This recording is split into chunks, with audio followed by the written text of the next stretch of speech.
Welcome to 50 Seconds in Franchising with Voda Cleaning and Restoration CEO Dan Claps.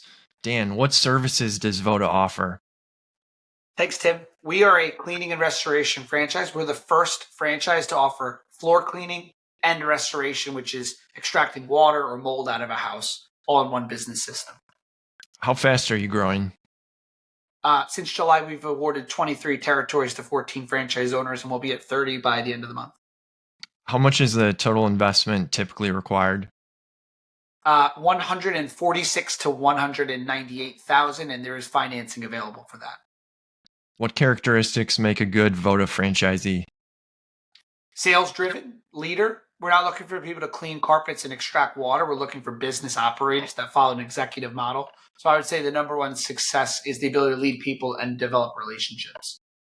What are the top reasons someone should own a Voda? We've invested millions of dollars into support for our franchise owners. We have a tremendously robust leadership team of 9 people, and really our expertise is lead gen. So we're able to help make the phone ring so that you can focus on selling. What will investors find in your item 19? Our item 19 shows average gross sales from our flagship location, of course, the new brand, $1,745,000 in top line sales and a 23% net margin, which is after royalties and managers have been paid. The true net to the owner is 23%. If you enjoyed the discussion, please see the full episode on our YouTube channel or Spotify podcast links below.